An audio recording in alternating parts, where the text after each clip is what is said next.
Yo, what's up guys? So today we are gonna see, what if Naruto got harem with female Kyuubi and Sakura, part 2. Hope you'll enjoy this video. So before we start, go check out the author of this fanfic, TomHint98, link is in the description, and also subscribe to my channel, and like this video.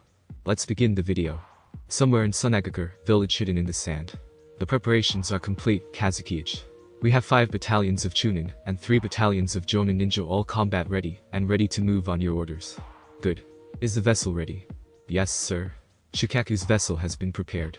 Excellent. Once the exams are over, we will unleash Shikaku upon Konoha, drawing much of their attention away from our battalions. Once my forces are inside the city, withdraw Shikaku before he goes out of control. I will deal with the Hokage. As you wish, my lord. Now leave me. Hi, yes sir. The Kazakich draws up a wicked smile. Soon the Sharingan will be his, and Konoha will be in smoldering ruins. His 2 major objectives will be completed in one day. He can barely restrain his excitement. After 20 years, his revenge will be completed. Time skip 2 months, 8 months after return to Konohagakure Hokage office. Sarutobi hears and sits behind his desk. In front of him are his Jonin instructors. They are currently nominating or not nominating each of their squads for the upcoming Chunin exams. All but 3 have given their nominations. Kuranai steps forward. I nominate Inizuka Kiba, Hyuga Hinata, and Abiram Shino for the Chunin exams. Kakashi steps forward, his nose in his orange book. I look at the Hokage, and at least act like you're doing your job. Kuranai shouts at him, and hits him over the head. He gives a sheepish look, and puts away the book. I nominate Sai, Uchiha Sasuke, and Hyuga Hanabi for the Chunin exams. Gai steps forward with gusto, and everyone covers their ears. Hosh. I nominate Lee Rock, Tenten, Hyuga Niji, and Uzumaki Naruto for the Chunin exam. They are a shining example of youth. Thank you, that will be all. Please have your teams fill out this form, and inform them of the time and place. Dismiss. Sarutobi cuts Guy off. He slumps his shoulders before whooping around to face Kakashi. Kakashi, I challenge you to A. Kakashi is nowhere in sight. Damn you Kakashi, my eternal rival. You win this time, but I will triumph for it. He is cut off, as Sarutobi hits him in the stomach, and tosses him out the window. Can't a Hokage get a little peace, and quiet in his own office anymore? Streets of Konoha. Tenten, Lee, and Naruto are enjoying the day off, and wandering through the streets looking for something to do. Tenten has an ice cream cone, and Lee has a candied apple. Naruto however has ramen on a stick, dry noodles wrapped around a popsicle stick. They pass right in front of the Hokage's tower. Tenten had to buy the snack for Naruto, since most of the villagers won't serve him. Suddenly a green blur falls, and crashes into the ground right in front of the genin. When the dust clears, they see Guy with his head, and his shoulders literally stuck on the ground. I guess Sensei got tossed out for yelling at Kakashi in the Hokage's office again. He really needs to learn some restraint. Naruto says nonplussed. He takes a crunchy bite out of his ramen. Do you think we should help him? Tenten asks, actually considering not helping him out. He won't learn his lesson if we keep bailing him out. It's what, the 5th time? That's only for the month. If a 50-foot drop straight on his head doesn't teach him, I doubt anything can get through to him. Hosh. I will save you, Sensei. Lee rushes forward. Tenten and Naruto sweat drop as he digs out Guy with his bare hands. When Guy is standing on his feet again, there's a 5-foot wide, and just as deep, hole in the road. Thank you, my students. You have most proven that your youthfulness is indeed active on your days off. He strikes a pose, and a Jinjutsu goes up behind him to form a rainbow in the background. Tenten and Naruto face a fault, ruining both their snacks, as Lee's eyes water. He jumps into Guy's arms, as they cry together. Guy Sensei. Lee. Guy Sensei. Lee. Guy Sensei. Lee. Knock it off Guy and Lee are blown back by a huge surge in wind. Both turn to look at Tenten who has several tick marks on her brow. Do you know how many people are stirring because you keep shouting each other's name like the 2 guys on Brokeback Mountain? She doesn't notice the blood pouring out of Naruto's burst eardrums. Naruto turns to Tenten. Do you say something? A blank stare on his face before he falls to the ground, unable to keep his balance. Time skip 10 minutes. Damn Tenten, did you have to be so loud? Naruto asks. His eardrums had just reformed, and he is sitting on a bench because he can't keep his balance with his inner ear shut. I'm sorry. I didn't think that it would be that loud. She says sheepishly, her gill clear, as day causing him pain is clear, as day. He waves her off. You're lucky that my Kage Genkai allows me quick healing. Anyways, Guy Sensei, what were you doing when you got blasted out of the Hokage's office? Hosh. Naruto winces. His newly formed eardrums are still very sensitive to harsh sounds. Guy sees his flinch, and lowers his tone. We were nominating Genin for the Chunin exams that start next month. Here. He reaches into one of the many pockets that the Jonin vest has, and hands all 3 of them a packet of paper. This is the application to enter. The entire team must enter or the whole team is barred. Our team is different. Since the Chunin test only allows for 3 team members, one of you either has to not participate or have 2 other genin from this village be your teammates. I'll be the loner. Naruto instantly speaks up. Tenten and Lee are about to argue it is instantaneous self-exile when Naruto holds up his hands. I'm the best choice. Well, I don't like to have to look for new teammates for this test. I am the obvious choice. Niji is too prideful to ask someone. Lee, you are a Taijutsu only ninja. That can be hard for others to cope with. Tenten, you are a long-range and close-quarters specialist, but you have almost no ninjutsu. I have the best overall skills, stamina, strength, and speed. Plus that, and I already have one member that I can maybe use. I would need to find one more, but that shouldn't be a problem. I'll have a month to get with them and get in some team practice. I'll be fine. Don't worry. Tenten and Lee nod in their understanding, but they still don't like having to cut one of their own out. Sensei, I request a temporary leave of absence from Team 9. I need time to get my team together and get some practice in. Okay, Naruto. The exam starts in less than a month. Show up with your team at the usual team meeting spot the day before the exam at noon, and I will fill you in on the details. Dismiss. With an uncharacteristic wave, he disappears in a Kakashi-like puff of smoke. Well, this is going to be interesting. Time skip 1 hour, Uzumaki Kushina's house. Ka-chan. Are you home? Naruto calls out. He closes the door behind him and walks into the living room. Hi. In the kitchen, dear. He hears her call. He walks into the kitchen to find Kushina cooking lunch. Sitting by the counter he sees Haku. From the looks of it, she has changed a great deal from when he first met her. Flashback. Naruto wakes up from his nap. He stretches and climbs tiredly out of bed. He walks to the bathroom, then to the kitchen. He pours himself a bowl of cereal and starts to eat. Only then does he notice the girl sitting right next to him, staring at his only clad in boxers body. Hello. You are? He asks. She sweat drops. You don't remember, do you, Naruto-sama? She says. He frowns at her. Don't call me Sama. It makes me feel old. Do you want to continue or were you going to leave it off if I don't remember? She shakes her head furiously. She jumps up from her chair and gets on her knees on the floor and bows down to him, her forehead touching the floor. I am Haku, your new tool and weapon. I am at your complete disposal. If it be a living shield or my flesh, I am yours. Needless to say, he is a little shaken by her little speech. He slowly climbs off the chair and gets on one knee in front of her. He takes her shoulders and lifts her up until she is looking at him. Listen to me, Haku. You are a person. A living human being. You do not belong to anybody but yourself. You are not a tool for someone to discard when it has no more use or when it is broken or cracked. Get up off the floor. I don't want you to bow to me like that ever again. She doesn't move, and Naruto physically lifts her by her shoulders and makes her stand. I do not own you, you belong to no one. She looks away. But my master was killed, and, as a weapon, the one who killed him is my master now. The gray-haired man took me there, so you must be his master. I will serve you, and you alone. I am yours to command. The growl of irritation makes its way out of Naruto's throat. So if I ordered you to kill the Hokage, would you do it? She nods. If I ordered you to every person in this village, would you do it? Again, she nods. He takes her forearm and leads her to the bathroom. He makes her look in the mirror. What do you see? He asks her. I see a weapon, a living tool to be used by whoever bests my master. Naruto shakes his head again and gives a frustrated grunt. He points to the mirror. You know what I see. I see a pretty girl who had a whack job for a loved one of yours, and that person manipulated you. He took your willingness to protect him or her, and brainwashed you to think that you aren't even a human being. I see a young girl who was used and abused. I see a person who should be living for herself, not for someone who tells them what to do. You should do things because you decide that you want to do it, not someone else. And flashback. He looks at her again. She has a straight posture and is wearing an actual full-length dress. Her hair is pulled back in a bun on the back of her head. Hello, Haku-chan. I haven't seen you in a while. He greets her as he sits next to her. Hey, Naruto-kun. What brings you by here? She asks. I need to ask you something. What are your plans for the future? She looks away in thought. I don't know. I haven't thought about it much. Why do you ask? Because the Chunin exams are coming up and I need 2 teammates. I was thinking that with your shinobi training with Zabuza, it would be good for you if you wanted to join Konoha's military. It would be a good opportunity. I don't know. I'll have to give it some thought. Thanks for the offer though. Naruto turns to Kushina, who has been listening in on the conversation, but not saying anything. Ka-chan, do you know of anybody that I can ask to be my teammates in case Haku doesn't want to become a shinobi? I don't know, Naruto-chan. I'm not exactly running with the mother crowd here anymore. Besides, most of the genin have a squad. Maybe if you go by the Hokage's office then he can point you in the right direction. Thanks, I'll do that. Is it okay if I stay over for lunch before I go out? Of course it is. With both of us being on missions, we don't get to see much of each other now. Come have lunch with us anytime you like.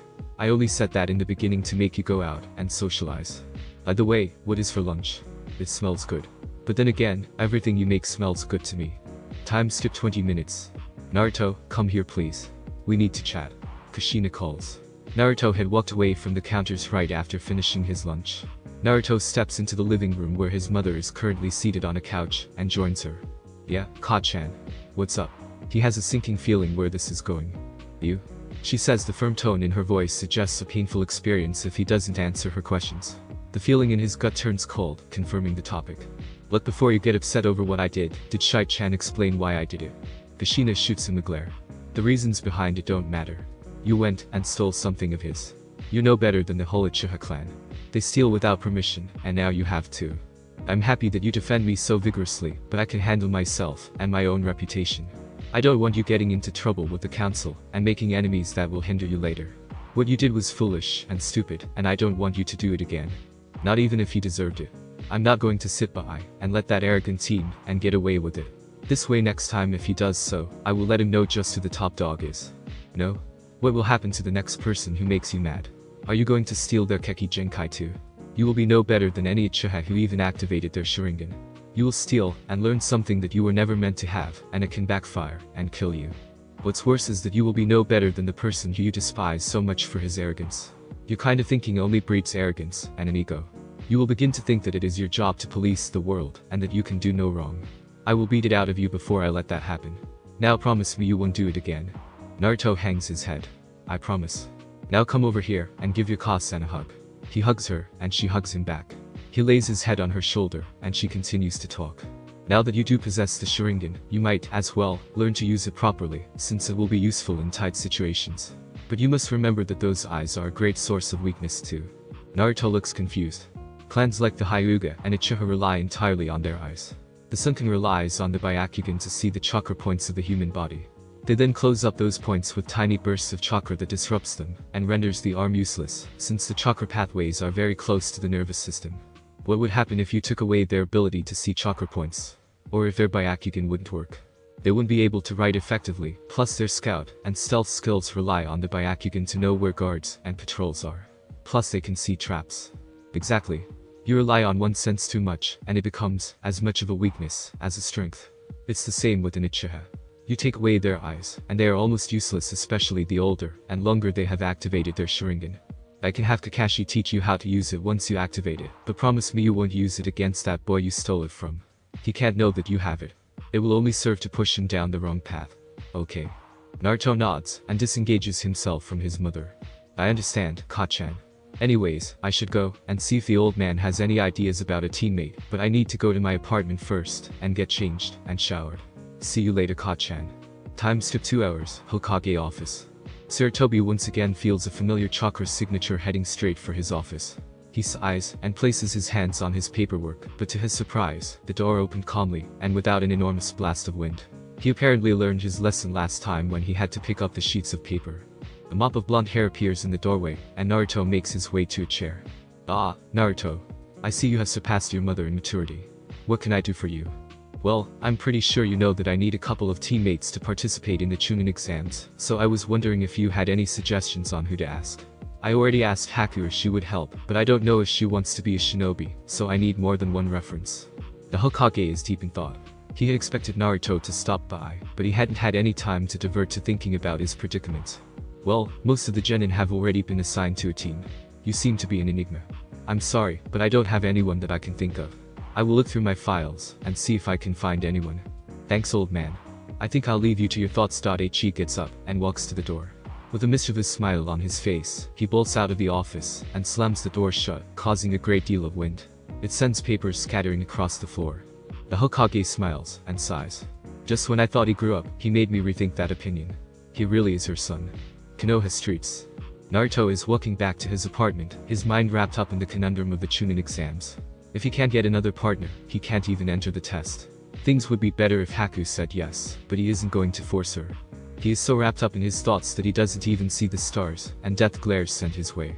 No one is going to attack him now because it is a capital crime to attack a shinobi unless it is in defense, but that doesn't stop them from overcharging his food and other purchases. Stopping him from even shopping if their stores are shutting off his utilities if he is even one day late on the payment. Hey, kid. Head to the farthest training field and let me out. I want to talk with you about something. Kyuubi says. Having nothing better to do, he does exactly that. Time skip 20 minutes, training field 10. Naruto lands at the furthest training field from the village. Kuchi snow, he says, as he slams his hand on his stomach. But the poof, a very large cloud appears in front of him. What the hell, Kyuubi? Why did you create such a large amount of clouds? He swipes at the cloud uselessly. The clouds suddenly disappear. In front of him is a very naked woman. This woman is shorter than him by a few inches, has green eyes, a mob of short brown hair, and, to his amusement and concern that he looked and recognized, she has an A-cup chest. Her face is a little round from the baby fat that has yet to go away, she has red glasses, and her face sports mini zits and spots of inflamed skin. She is scrawny with almost no muscle development. Naruto can see every one of her ribs. Her hair is so tangled a bird could use it for a nest, and is badly cropped short to her shoulders. Her skin is almost deathly pale, and she has an unibrow. An actual unibrow. Naruto has never seen one on a woman before, and it only adds to the total look of unhealthy levels of uncleanliness. Naruto doesn't say it out loud, but this woman standing in front of him is without a doubt the ugliest woman he has ever seen. Excuse me, but who are you? He asks very cautiously. Why, Naruto, I'm hurt you don't recognize me. The female says. Despite her scrawny frame, she places a finger to her lips seductively, and struts toward him. Kyuubi. Naruto stutters out. The grin forms on her face. I knew you would get it eventually. What do you think? The female Kyuubi asks, stretching her arms wide to show him her body. Her voice is lacking her normal powerful undertone. What the hell, you're a girl. He shouts. A tick mark appears above her eyebrows. Faster than he can keep up with, she pins him to a tree that was 20 feet behind Naruto. Why do you all humans assume that everything fearsome has to have a penis? She asks coldly. It's not the fact that you are a female, well it is, but it's the fact that you let me think you were a male that I'm shocked about. With that reaction, I would have thought that you would have set me straight long ago. A feral grin comes over her features. I did it to have my own fun. It was so amusing making you think that I was a male. When you talked to me, especially when you introduced me to your mother, I had a blast laughing my ass off. So if you manipulated me into thinking you were a male, then why the hostile reaction? Oh, and can you put me down please? She gives in, and lets him slump to the ground, using the tree as a backboard.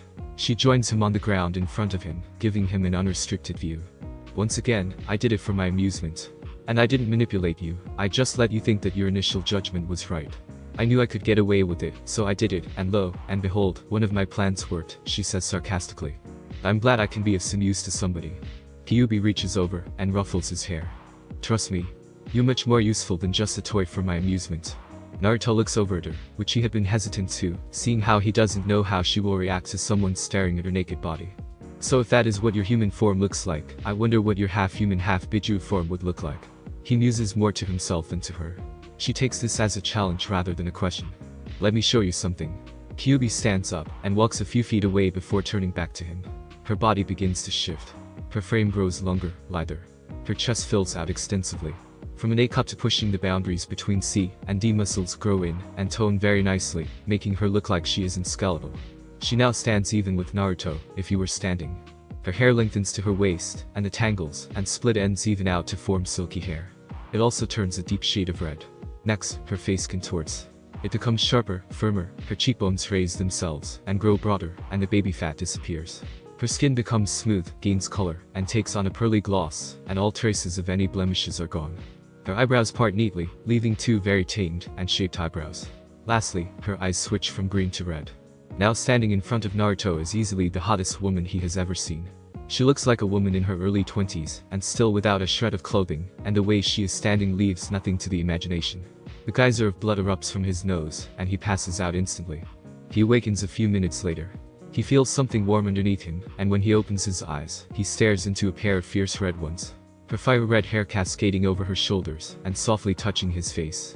He puts two and two together, and figures out that he is lying on her lap.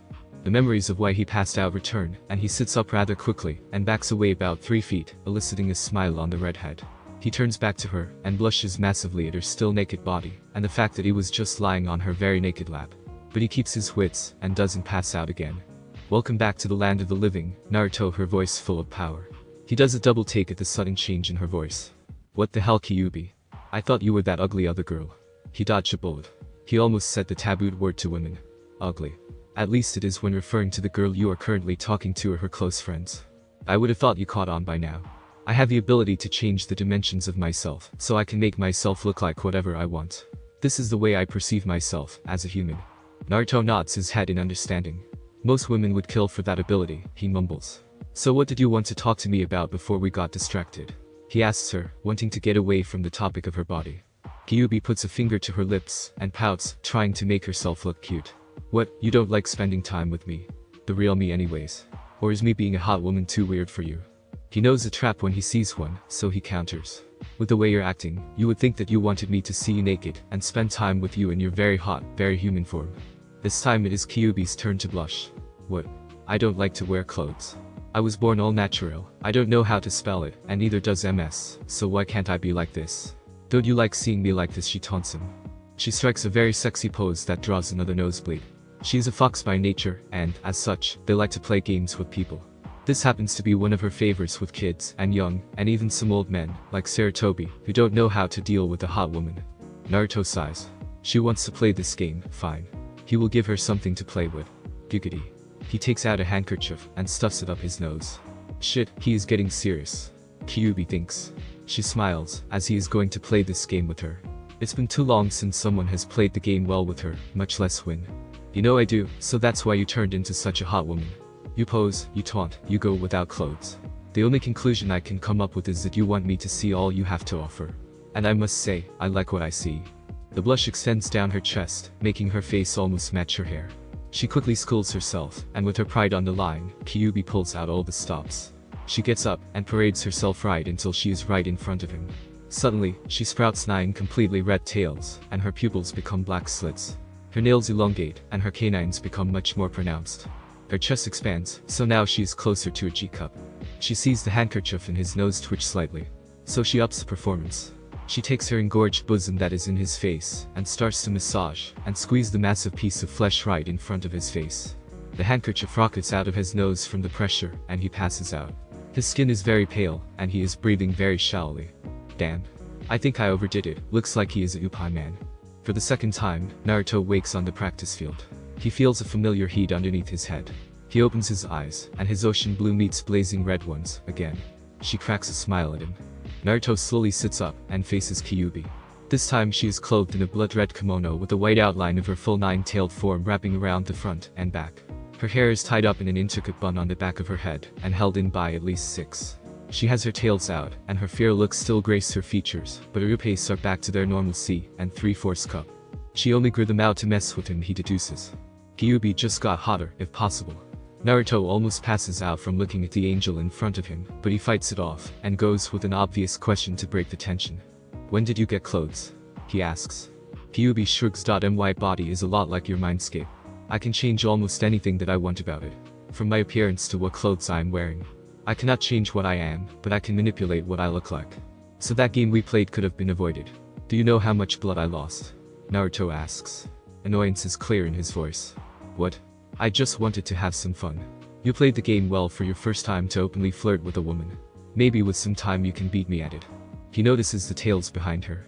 What's with the tails? You were curious about hybrid form, so this is it. I have my tails, and my claws, and fangs, but I still look human. Naruto is about to say something when she silences her hand. He notices her nails are perfectly clear, and look like they have been manicured. As much as I like to talk to you about random things, I did have a reason to ask you here. If you don't have a third teammate by the end of the week, I can be your third teammate. She sheepishly looks away, slightly embarrassed at the offer. Naruto is stunned by her offer. Why would you want me to be my teammate? You're the great Kyuubi. Why would you lower yourself to help me? He asks, not sure if she is joking with him or not. Look, I want to help you, as much as I can. I feel responsible and terrible for making you have a harsh life, so I want you to become a very strong shinobi, and show this village that they are fools for treating you like they have. Naruto has an gnawing feeling that she isn't telling him everything, but first he has to address this blaming issue. Assuming that I blame you for that, how different would I be from the villagers if I didn't forgive you? You obviously regret what you did, and have been my closest companion my entire life.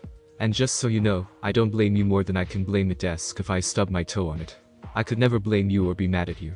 He pauses his speech to let it sink in before asking her about her reasons. Kyuubi, why else do you want to help me?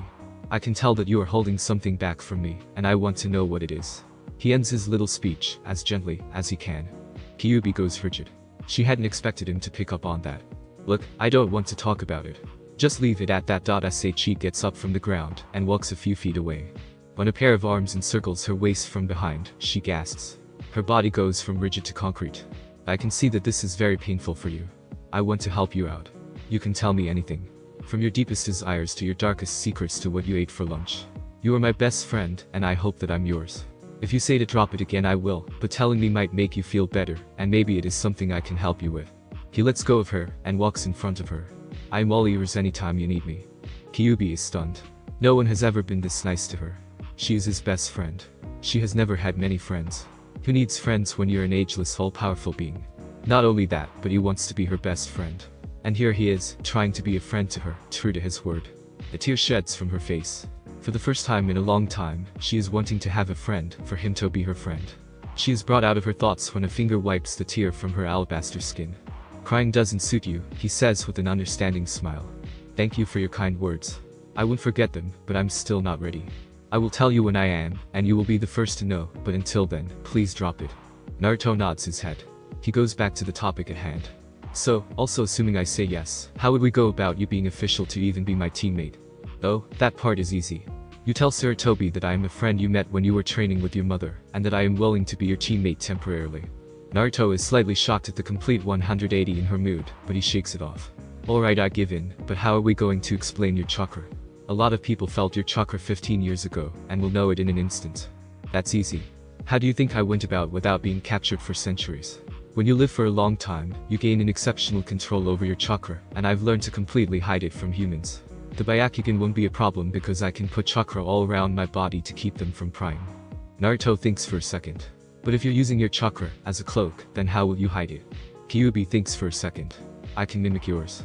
If you transfer a little bit of chakra into me, I can clone it and make a portion of my chakra feel like yours, but a little off. I will suppress the unmodified chakra. This ability comes in handy when trying to evade and assassinate someone. Naruto looks dumbfounded at her comment. She catches this look. What?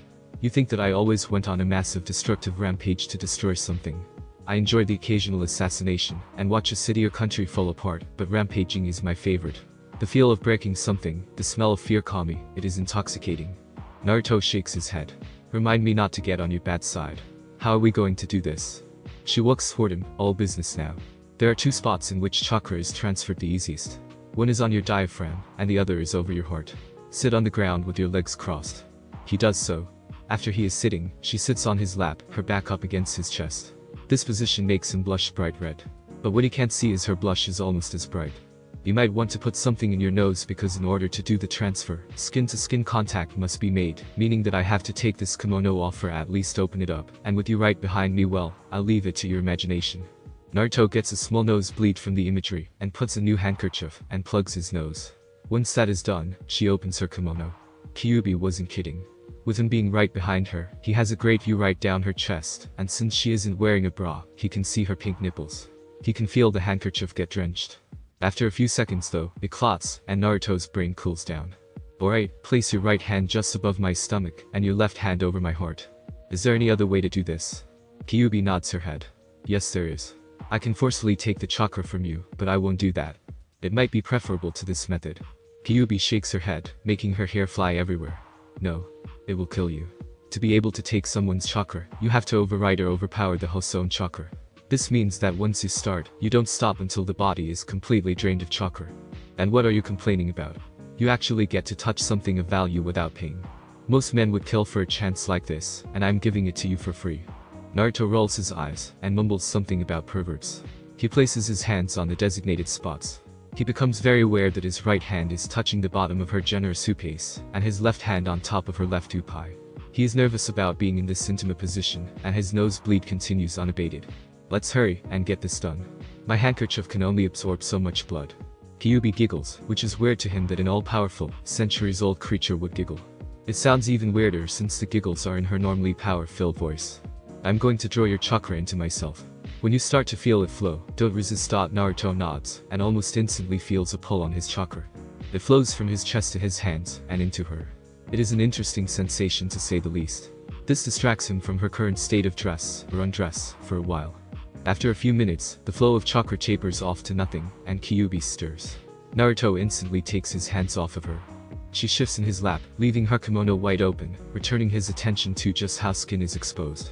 However, she doesn't get up. She just lays there, and leans against him for support. Your chakra feels so nice, and warm. I feel like I can go outside in snow country without clothes on, and not be cold. Is that weird? Naruto asks, not sure if that's a compliment or not. No, it's not weird. Well, it is weird, but certainly welcome. Most people's chakra feels cold, since each person has chakra specific to them, but yours is very warm and relaxing. I could fall asleep right here. By now Naruto is having trouble keeping a piece of anatomy from showing itself. Ever since she shifted in his lap and ground up against his hips, he has been fighting a losing battle. Her open clothing isn't helping matters. He decided to do something before she found out. As much as I would like to stay like this, I would like to release my tails and relax some at home. You can change into your fox form with a single tail and hop on my shoulders so you don't have to go back into the seal. Kyuubi pouts for a second, not wanting to leave her source of heat. But she realizes the longer they stay like this in the open, the more likely they are to be found and have to answer some difficult questions. Kyuubi starts to change, her clothes instantly sink into her skin, and her body shrinks, as well, while sprouting red fur all over. A single tail pops out, as she stops her shrinking. Naruto finds Kyuubi no bigger than a normal fox, but just as red as her full-sized self. She yips at him before jumping up on his shoulders. Her nose just under his chin, as her muscle and tail snuggle up against his neck and cheek. Naruto laughs at her. Even though he may be a chick repellent because of the rumor mills, one look at Kyuubi snuggled up against his neck will send them into a frenzy that not even him being a demon can repel. You're going to get me into trouble with the girls in this town, Kyuubi. He starts to head back to his apartment. Kiyomi, Kyuubi whispers. What? That's my real name. Kiyomi. Don't wear it out, and then she falls asleep. Naruto's apartment 8 AM. Naruto strolls out of his apartment at 8 sharp. He doesn't have anything else to do, so he is going to a training field for some training alone with Kiyomi. The fox is in the seal, sleeping. He walks down the main street, which he realizes is a very bad idea. The hateful glares and threats make Naruto want to use the roofs. Not that he is afraid of them, but because it would cause an incident and may get the attention of the council. He doesn't want to go through that again. Flashback 2 days after return to Konoha council chambers. Naruto is sitting beside Kushina in the Hokage's office, waiting to be called into the meeting. Kushina is giving him advice on how to deal with the council. And whatever you do, don't lose your temper. They can put you to death for threatening a council member, and they will take any opportunity to do so. Don't react, even if they insult me, make fun of me or your father, nothing. Doing so will only let them win. Don't mention your father. They don't know, and they don't need to know. Just tell them that I never told you, and I will tell them off. Oh, and don't worry about the mob attack from yesterday. If they try to do anything to you, then I will rip them a new one, and Sarutobi will help. Naruto looks at his mother. I thought you said that they would kill someone if they threatened a council member. Oh, they can, but they wouldn't be able to physically kill me. Not before I kill all of them. Naruto rolls his eyes. She is always like that. Doing practically whatever she wants because nobody can stop her. At least she has only done that a few times to his knowledge, and they were for his benefit. While he doesn't think it is a good thing to flaunt your power around like a sword to get what you want, he can't deny its effectiveness. At that moment, the doors open, and Sarutobi's secretary steps in. Kushina Uzumaki and the demon are to report to the council chambers. There are extra Anbu on duty today, so you had best watch yourself or find yourself on the wrong end of the sword, she says with as much venom as she can muster. They approach the doors, and before they step through, Kushina pulls the secretary aside with a sweet smile before punching her square in the face. The secretary goes to the floor, her face covered in blood. Kushina bends over her and picks her up by her collar and stares her right in the eyes. You would do well to remember who you are talking to. The real demon is inside my son, protecting us from it. You should show some respect for a boy who has kept a 1,000-year-old monster in check for so long. She lets go rather violently, making the secretary's head hit the floor, causing the woman to grab her broken nose and run off. With that, Kushina opened the door, and the room instantly quieted as the two entered. They find 24 people, mostly male, around an oval table. Sarutobi sitting at one end. Welcome, Kushina and Naruto Uzumaki. Please, make yourselves comfortable. Naruto and Kushina find 2 chairs at the end of the table near Sarutobi. I trust you had no difficulties on your very short walk here, he asks innocently. Kushina waves him off. No, but you might want to let your secretary have some leave to fix her broken nose. He raises an eyebrow at her, but says nothing about it. Now that all concerned parties are here, let the meeting commence. Does anybody have any opening statements? Here it comes. Think Naruto. The demon should be put to death.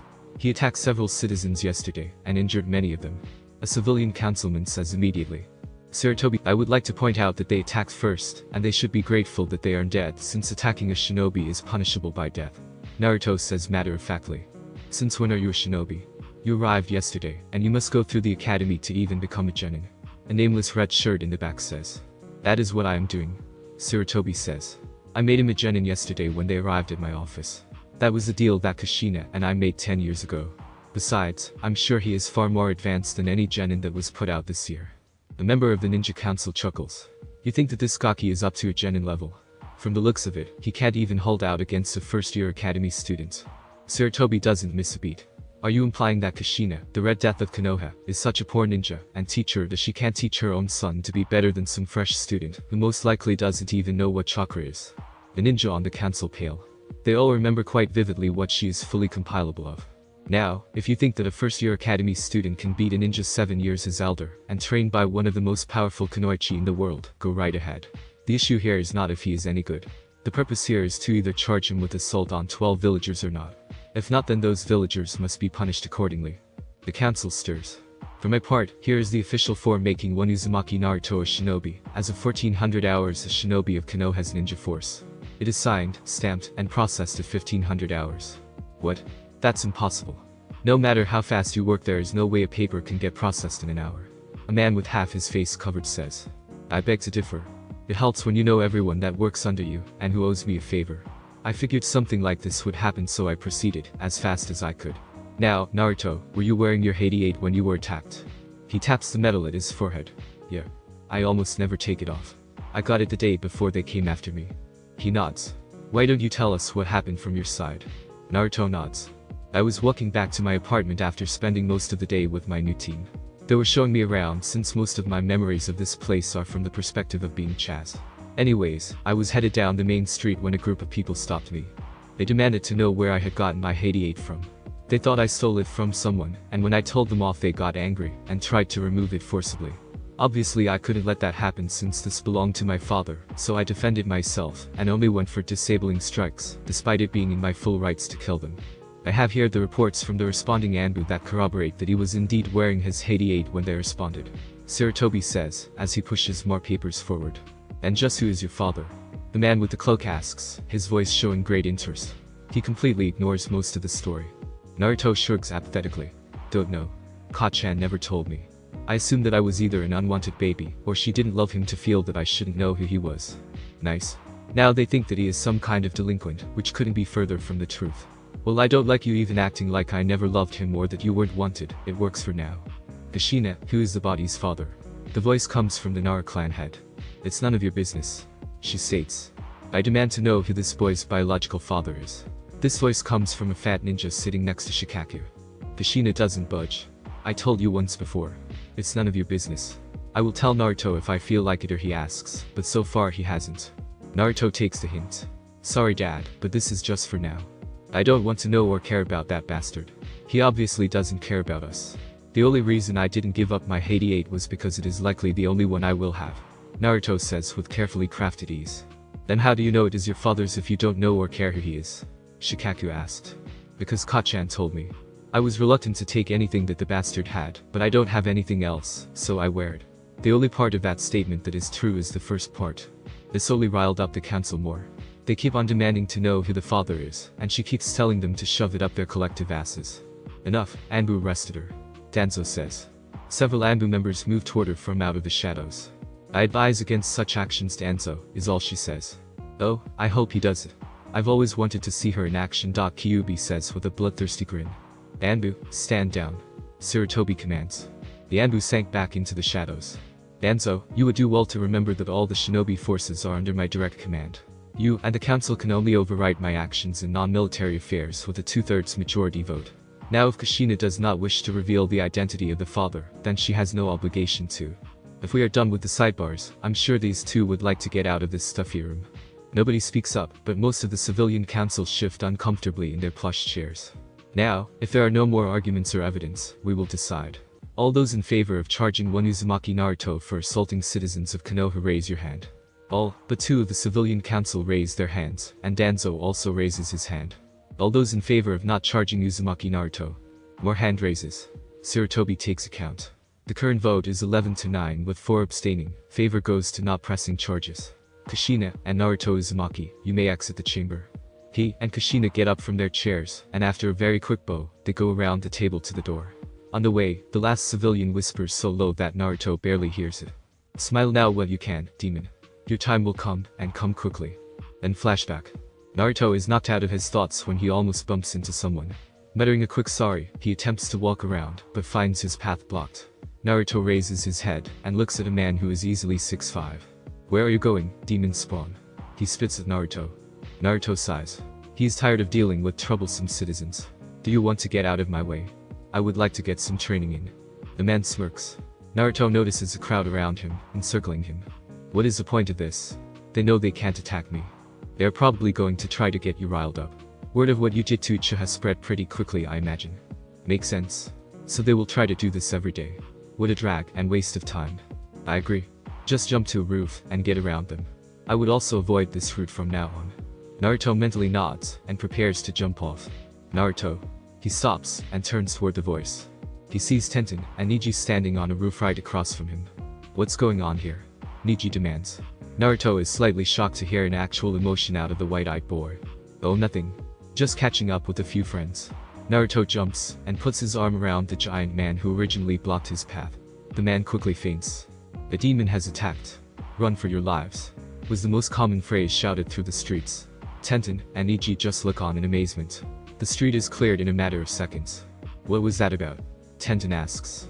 Naruto just shrugs. They don't like it for one reason or another. It's not like they can do anything to me, so I'm not worried. His teammates jump down and join him on the street. So what were you doing before you met up with your friends? Tenten asks using air quotes when she says the word friends. Oh, I was going to go train for a while since I haven't had any luck finding some teammates. Mind if we join you? Guy gave us the day off, and we don't feel like resting. I don't know about it. You would be showing them your arsenal. Yeah, but I can't just not take them. They're my teammates after all. Their benefit is my benefit later on. Whatever, kid. It's your choice. I'm not teaching them any. Naruto nods in understanding and motions for Tenten and Lee to follow him. Time skip 10 minutes, training field 12. Why do you come all the way out here? Tenten asks. So I can work in peace and not really worry about people bothering me or stealing my hard work. Naruto starts off with stretching and a warm-up. 50 sit-ups, push-ups, squats, and 10 laps around the training field. Tenten and Neji join him, and by the end they're slightly winded, while Naruto has barely broken a sweat. He turns to them. Don't freak out, guys, she doesn't bite. Naruto turns around and squats. He quietly summons Kyuubi out of the sea. After a large puff of smoke, bigger than usual, Naruto stands back up. Well, let's get to what the hell. I told you no visitors while I'm training you. She is in her single-tailed fox form, and is double the size she normally would be outside of the seal, to make herself look like a summoned species. Well, they're my teammates, and wanted to come along for some training. Kyuubi eyes them, and Tenten and Neji suddenly feel an urge to look at the ground. I guess. But don't expect me to teach them anything. That's fine. They can just follow me. Guys, this is Kyuubi, my personal fox summons, and my sensei. Tenten and Neji's eyes go wide, and they immediately get into a fighting stance. Look, it's not what you think. Kyuubi is not the Kyuubi no Kitsune. The 4th Hokage killed the Kyuubi. So it obviously can't be here. And if it was, wouldn't it be trying to kill us, and most likely succeeding? And I heard that it was a male. Kyuubi here is a female. I'm sure she would be glad to show you. Kyuubi goes around and bites Naruto on his right ankle. When Naruto whirls around to yell at her, he sees amusement in her eyes. Amusement at his sexist comment, and the fact that she is willing to show them that she is not a male. Tenten and Neji nearly jump out of their skin when Kyuubi bit Naruto, but when Naruto doesn't attack, and they see her not attacking again, they relax slightly. Good, they seem to be buying this story that Kyuubi and I came up with on the way here. Right. Enough goofing around. Give me 200 sit-ups, crunches, chin-ups, push-ups, and 30 laps around the field. Naruto, increase your weights to 80 pounds on your arms and legs. Up the weight on your core to 200 pounds, and up the gravity by 50%. Now get to it. She bellows. After about an hour, Tenten and Neji are lying on the ground, exhausted. They have never had such a workout. Naruto was still going even with his weights, and they are not his normal weights. They are astounded at his stamina level, and wonder just how strong he really is. Now take out your katana, and go through the basic katas. After that go directly to the final level, and do them again. Wake me after you're done. Naruto bows to keep up the charade, while Kyuubi goes off to a log about eye level, and goes to sleep. Niji and Tenten watch as Naruto goes through the 5 basic katas like water. He is graceful in every movie, his movements are exact and precise. After he finishes those, he tosses his shirt off around Kiyomi, who flinches. What have I told you about tossing your nasty, sweaty clothes near me? Do you know how terrible they smell, she says, as she moves away from it. Sorry, I wasn't looking at where I threw it. Naruto says innocently, but the grin on his face tells her it wasn't an accident. Oh, you going to pay for that? Continue your exercise. Naruto shivers slightly. When Kiyomi says he is going to pay, she means it. To her it isn't a threat, it's a promise. As Naruto moves through the advanced katas, Niji has to use his Byakugan just to keep up. And Tenten is having trouble, but it isn't the sword she is looking at. His chest and arms are the most delicious things she has ever seen. From his rock-hard abs to his muscular shoulders. She finds herself drooling at the sight. The girl you brought is drooling at you. Whatever. I think you're just trying to distract me. Naruto finishes, and is now breathing hard. At over 2 hours of Kenjutsu practice, and adding in the weight and gravity, it wore him out. Sorry folks, but from here on out it is private. I will teach him ninjutsu that is for him only. It was nice to meet you. I hear many stories from him about his teammates and his squad leader. Niji raises an eyebrow at Naruto. He had deactivated his Byakugan right after Naruto had finished with his Kenjutsu practice. Both Tenten and Niji are astounded at his level of conditioning. No wonder he was able to get all 3 bells from Guy. Really? What kind of stories? Tenten asks with great interest. Oh well, there. I'm really sorry, but we have to go and train, Naruto interrupts very hastily. He picks up his shirt in one hand and picks up Kiyomi in the other. He sprints off into the forest. Let go of me, you little ingrate. Do you know how insulting it is for me to be carried like this? Are a few of the minors, swears Tenten, and Niji hear Kiyomi roar at Naruto before becoming very obscene. Oh well. It was a good workout. Maybe we should get Lee and Guy up here and see what they think of his training regimen. Tenten muses. That would be overkill. Both of them at once. I wouldn't wish that on anybody. It is more his trainer that I'm concerned about. While using the Byakugan, I saw a strange chakra emitting from the fox. I think there is more to Fox than either is telling us. Tenten shrugs. Not my place. He was very nice to let us come along to train with him. Not many people would do that. Not that he showed us much. Anyways, I suggest we rest because if not Guy and Lee will wonder why, and we will have to tell them about Naruto. With Naruto? What the hell are you doing? You could have gotten me killed. Naruto snaps at Kiyomi, having finally stopped, and puts her down. I told you I was going to get you back, and now I will have to get you back twice, as bad for interrupting my first one. She pokes him in the chest with a finger. She had changed once he had put her down. And for the record, if you pick me up like that without a damn good reason, you will find yourself eating dirt or missing a certain male appendage. She threatens. Naruto pales, and unconsciously puts his hands over said appendage, hiding it from view. Kiyomi smirks at his reaction. But enough stalling. Run through your entire ninjutsu arsenal. Then you will work on which ones you are having problems with. Do you want me to go through that? Kiyomi thinks about it for a second. Yes. Just because we practiced it in the Mindscape doesn't mean that you will be able to do it here. Just face it away from Konoha. Naruto begins with his academy level. Kimawari and Bunshin. Next he goes for his C rank, which includes several Futon and all of his Kaiten, because it is the fire country, since he doesn't have it as an affinity. After he does that he goes to B rank. Most are the rest of his Futon -1 and a few of Kiyomi's. Next is the A rank. The Rasengan and the rest of Kiyomi's using Biju Chakra. After that are the double Rasengan, Giant Rasengan, and Rasen Shuriken. He prepares for his new S rank. This also is apparent. It can do 2 more powerful versions, but Naruto can't do those yet. Naruto starts off by forming a Rasengan. He learned a long time ago to do this with one hand. Next he adds Wind Chakra to it, but instead of spinning it to where it forms a shuriken, he keeps it confined. Wait. Someone is coming. Cancel the, Kiyomi says urgently, changing back into her fox form. Naruto immediately cancels the, and lets it dissipate. He walks over, and lets Kiyomi up on his arm to climb to his neck, and they wait for the person. After a minute of waiting, nobody comes. 30 meters out, straight ahead. He is waiting, and watching you. Another in a tree 2 meters behind the original signature. Kiyomi thinks about him. Naruto scratches her behind the ears, eliciting a purr from her before depositing her on the ground, and releasing his weights at the same time. Naruto vanishes. He reappears next to the unknown male with a kunai against the back of his neck. He recognizes Niji. What are you doing here, Niji? I could have killed you by accident if I hadn't sensed you earlier. Naruto says, as he puts away his kunai. I was curious. Niji's voice is cold, like ice. Naruto eyes him, and Kiyomi comes into view, and hops onto Naruto, and takes up her spot around his neck. So you came here to spy on me? No, I came to find out what that fox on your shoulders really is. Naruto is slightly taken aback. She is a regular fox. Her name is Naomi. I named her after a friend of mine. Niji points a finger and pokes him in the chest. Kiyomi growls at Niji. Don't take me to be some stupid villager. I saw the weird chakra inside that summons the fox you had, and I see it in this fox around your shoulders. So why don't you start explaining before I go to the Hokage? Naruto sighs. He hadn't planned on telling them until after the exams. Fine. Tenten, come out. I know you are here. He calls out. Sure enough, Tenten lands beside Niji. I'm sorry, Naruto. I tried to stop him from spying, but he wouldn't listen to me. It's okay. I will tell you because you are my teammates, and I stop. He turns around and flings a kunai into the brush. A second later, the same kunai is thrown back, and Naruto catches it in the air. Good. I hope you were paying attention. A voice calls out. From the brush steps an Anbu with a cat mask on. Anbu has long purple hair. It's good to see you sharp on your feet. A female voice comes from behind the mask. Naruto rubs the back of his head. It's good to see you too. It's been 10 years, right? She nods her head. Well, I didn't come here for a social call. The Hokage wishes to see you. I was ordered to escort you to him. Naruto nods. Sorry guys. I have to go. He turns and leaves with the cat masked Anbu.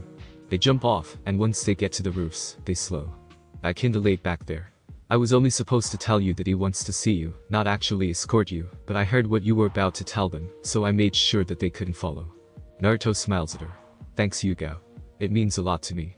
She ruffles his hair. You're welcome. I haven't had a chance to see you in 10 years. You look like a good student. Now come here and give me a hug. After they embrace, they continue to walk towards the tower. Why were you going to tell them about your friend? She asks. She reaches over and rubs Kiyomi behind the ears. Because they are my teammates. I don't want to keep anything from them. I was going to tell them after I make Chunin, but it looks like the next time I see them I will have to tell them. Are you going to tell them everything? Like how your fox here is the mighty Kyuubi. Naruto does a double take. How did you know? She laughs and puts her hand down, much to Kiyomi's dislike. I overheard everything the Hyuga boy said too. And it isn't too hard to figure out if you think about it. I don't know if it is free from the seal, but Kyuubi probably shouldn't be on your shoulders when you get to the tower. With a small puff the fox is gone. Time skip 5 minutes, Hokage Tower. Yugao and Naruto part ways at the base of the tower. Naruto climbs his way up the stairs and enters the Hokage's office. Ah, Naruto. I see that you are prompt.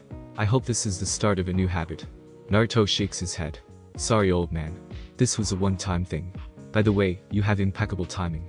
I was almost forced to answer some tough questions when Yugao came to fetch me. So what did you need me for? Sarutobi pulls out a sheet of paper and hands it to Naruto. Here's a list that I've compiled of genin who don't have a team or are one-man short. Feel free to ask any of them. Naruto looks down the list of 7 genin. None of the names stick out. Thanks. Do you need anything else? Sarutobi shakes his head. I have nothing further for you. You are temporarily grounded from missions, even D rank until either the exams are over or if you cannot or decide not to enter. Oh, can you tell Kushina that her mission report is due in 2 days? Naruto, who is already at the door, stops and turns around. Sure thing. I have to get back to training after I deliver your message. With a puff of smoke, Naruto disappears, the door closing with a small click.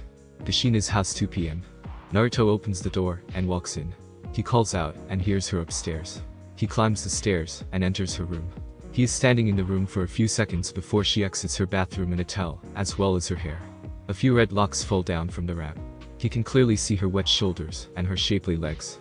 Naruto turns around very quickly. Away downstairs. Naruto starts to leave. Not so fast. You didn't come here for a social call. Spill it, she commands. Naruto stops in his tracks. He sighs and doesn't turn around. No. I'm going to go downstairs and wait for you to be dressed. It isn't that important so it can wait for a few minutes. Naruto walks out of the room and shuts the door behind him. He goes to the kitchen and gets himself a glass of water and sits himself in a chair and waits. After a minute or so, Haku comes down. Ah, I thought I heard your voice. I wanted to talk with you about something. She sits across from him. She is in a very light orange sundress and has a wicker hat in her hand and sandals that have straps that cross up her calves. What is it? He asks. I've decided to become a shinobi. I decided that with all the training I have that it would be a waste of my abilities and talents to not use them. Naruto nods. Are you sure? Once you do this it is very hard to get out. Are you sure that you wouldn't want to work at the hospital? With your ice abilities, you can make instant ice packs, and stop bleedings, and a lot of other things. Also with your knowledge of medicinal herbs, Haku shakes her head. I've already thought of that. Well my abilities could be used there, I feel that I wouldn't be able to grow to my full potential. Why are you questioning me? I thought you would be glad I made this decision. Naruto shakes his head very quickly. Don't get me wrong. I'm ecstatic that you decided to become a shinobi, but I wanted to make sure you considered all your options. I hid my reaction because I didn't want to pressure you. I want you to decide your own path, if it is fighting or a civilian life. I want it to be your decision, and yours alone. Haku is slightly stunned by his explanation. She shakes herself free of it. It is what I want, and it is my own decision. Great. Then welcome to the shinobi ranks of Konoha. Before you decide to be on a team with me, there is something that you need to know about me. Have you heard of the Bijuu? Haku nods her head, but before Naruto can continue, Kushina makes her entrance. Her hair is loose and free-flowing. As she comes down the stairs, it flows out behind her like a billowing cape. She is dressed in a smile t-shirt and jeans. Am I interrupting something? No? I was just about to explain my condition to her. Feel free to join in and make some comments that may help. He turns to Haku. The fact that you know what a bijuu is makes this much easier to explain. I'll get straight to the point. I have a bijuu sealed inside of me. Haku's eyes go wide. Before you ask how that is possible, I'll tell you. 15 years ago, the Kyuubi no Kitsune attacked our village. In a last-ditch hope, the 4th Hokage used a forbidden jutsu to summon Shinigami, the god of death, and sealed the bijuu inside of me. This cost the Hokage his life, but he saved the village. He finishes his story and looks to Kushina, who is standing over the back of the couch, to see if he left anything out. She shakes her head, and they wait for Haku's reaction. After a few minutes, she looks at Naruto. Is that why the people of this village glare at you and try to hurt you? She asks quietly. Naruto nods his head. That is indeed the reason. They believe by killing me, they will be finishing what the Hokage started. They also think that Kyuubi has taken control of me. Which it hasn't. Kyuubi is stuck behind a seal that makes it impossible to harm or control me. Haku nods. I understand now. Thank you for telling me. I have no qualms about being your teammate. Good. I have a meeting with the Hokage next week, and I will tell him then. Now all I have to do is find one more. Naruto, come with me for a second. Kushina says. Naruto gets up and follows Kushina up the stairs and back to her room. I guess you want to know about what I came to talk to you about. Naruto says to Kushina's back. She turns around. Do you think I'm pretty? She asks. Naruto is so stunned that she would ask him that his brain only has enough capacity to ask simple questions. What? Do you think that I am pretty? She asks again. Her face is down and looking at the ground. Naruto's brain unfreezes. He walks up to her and puts his hands on her shoulders. Of course you're pretty. You're gorgeous. She lifts her face and gives him a quick smile. You only are saying that because I'm your mother. Naruto shakes his head and forces her to look at him. Where is this coming from? She looks away, but Naruto can't tell from what emotion. Well, I don't have a boyfriend. I hardly have any male friends outside of work. Hell, I haven't even had sex in 15 years. And the way you turned around so quickly today makes me wonder if I am ugly. Naruto sighs. He wraps her in a hug. Ka-chan, as much as a male I am, and like to see naked women, you are my mother. I turned around because I don't want to look at you for your looks. That isn't a healthy relationship. I respect you the most out of everyone I know, and I don't want to ruin that by doing something that I shouldn't do. He pulls out of the hug and makes sure she is looking into his eyes before continuing. Mom, you are a very beautiful woman. You are one of the most beautiful that I know of. You outstrip all but a small percent of women in the village, maybe even the whole world. You are the personification of death and beauty. Any man would be very lucky to have such a caring and compassionate person to love them. If you are ready to start dating and move on past dad, that's fine. I don't have a problem with it. Just don't expect me to like every guy you date. Oh, and about the SAGS thing, I really didn't want to know that. You can keep your SAGS life to yourself. I just don't want any half-brothers or sisters anytime soon, okay? She chuckles at the last part. I know. I don't know if I will ever get over your father. He was my world. I don't know if I can ever let another man into my life to replace him. I feel like it would dishonor him, that I wasn't faithful. I understand how you feel. I personally don't like the idea of you dating some other guy, but it is your choice. I'm not going to step in unless I see something I really don't like. But I think Dad would have wanted you to move on and have another shot at love and a family that will last. I know that is what he would want, but I don't know if I ever could. You may be one of those people who is a one-love person. But you are still young and still have plenty of time to find someone else. She gives him a look. What? 35 is still young. And you look great for your age from all the training you do. She gives him a smile and quickly hugs him. Thank you, Naruto. Naruto smiles as he holds his mother tight.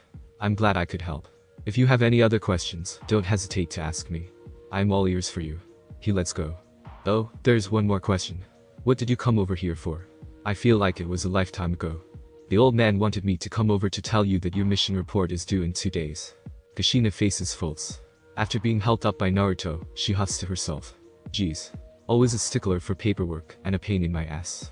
One would think that he enjoys the paperwork. On top of that, he made you come out to see me just to tell me when my mission report is due. Naruto rubs the back of his head.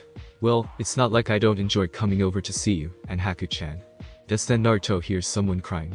He looks around for a second, but finds nothing. Honey, are you okay? He realizes that it's coming from inside his head. Yeah, Ka-chan. I'm fine. I need to get going. I'll see you tomorrow when I pick up Haku for some training. They walk out of her room and to the front door. After saying his goodbyes to both women, he disappears in a cloud of smoke. Naruto's apartment 3 p.m.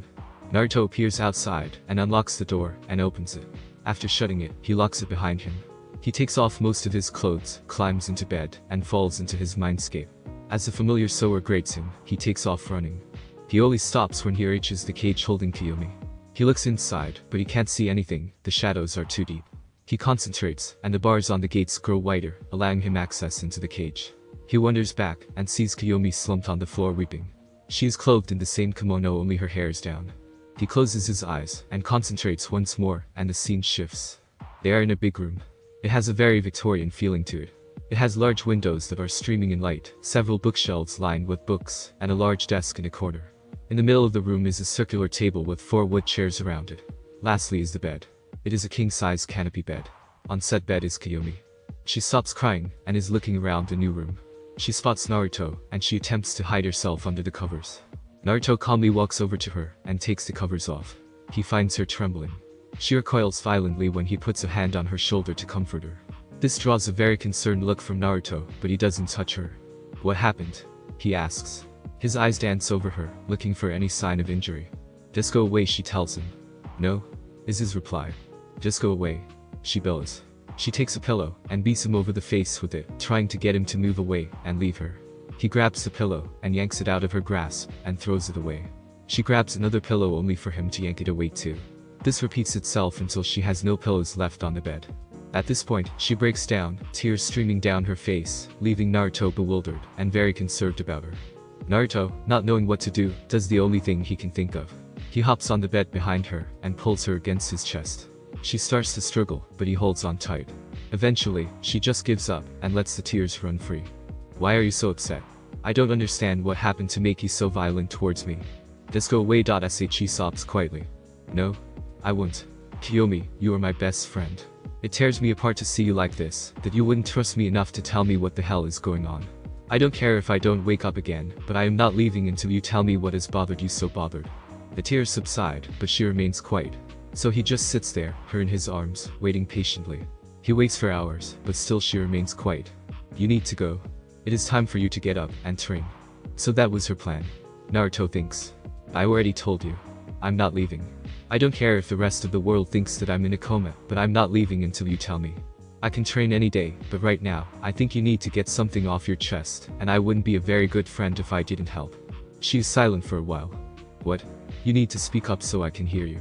He shifts so that his face is right up against hers. I said I don't deserve you. So quiet is her voice that he barely catches it, even as close as he is. Naruto scrunches his face in confusion. Okay, now you've lost me.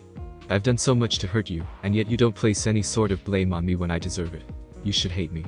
Naruto holds in a sigh. I've told you time and time again. I can't blame you for what happened. What kind of person would I be if I held that against you for 15 years? A normal one. He waits for her to elaborate. Usually when someone loses a loved one, they can't forgive those who are responsible. I am responsible for taking away your father, your childhood, any friends you may have had during your childhood. You should have been treated like a prince. It clicks. She heard the conversation in Kushina's room, and she is blaming herself for everything. Dad made the decision to sacrifice himself. You weren't responsible. She shakes her head. You don't understand. I tore your family apart. I made your mother, someone I find quite impressive for a human, question herself. I have caused you to get beaten by the village you saved. How can you not hate me? Naruto holds her tighter. Because I care for you. I like you, Kyuubi, as a person, as a Biju, as my friend. It isn't in my nature to hate those I care about for very long. A single tear falls from her puffy red eyes. No, you don't understand. She trails off. She puts her head down, and becomes silent. Naruto waits for her to continue. When she doesn't, he prods her. You what? He asks gently. I was tricked. I was tricked into attacking Konoha. I should have been smarter. I should have been stronger. Naruto listens intently. This is her regret, the source of her anguish. He decides to mentally catalog all the questions to save until later. The day before I attacked, I went out hunting for my kits. There was Shiharu, Kaiharu, Mariko, Mori Company, and Takeshi, Takishi. I was gone for an hour, and when I got back to my den, they were gone. I searched for them all over, and all night. I couldn't rest until I found them, but I didn't.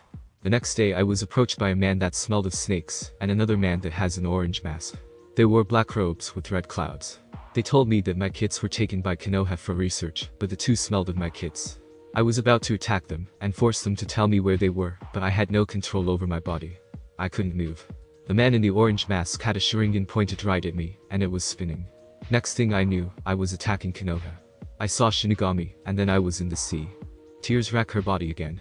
The worst part is that I don't know what happened to my kits. I don't know if they are alive, dead, or some experiment in some basement calling out to me to save them. She goes hysterical at this point, and Naruto just lets her cry. He holds her tighter, letting her use him for support. Naruto thinks over what she has told him. The people in the red clouded cloaks must have been the ones to take her kits.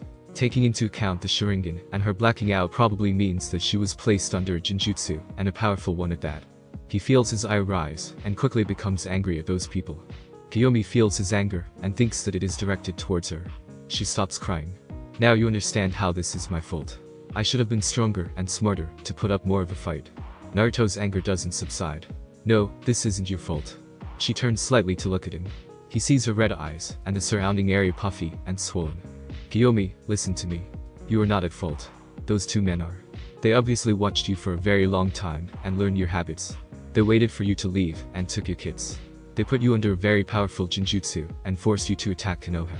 They are responsible for my father's death, and my pain, not you. You did the best you could. You said you were about to attack them, and that is good enough for me. After the exams, we can look up, and track down these people for you, and find your kits. I believe that they are still alive if they are anything like their mother. That is a promise of a lifetime. She taps his arms to let her go, which he does hesitantly, and gets out of his lap, and moves to face him. But what I've done is in. The finger pressed to her lips silenced her. I already told you that you aren't to blame. You said it yourself, you were tricked.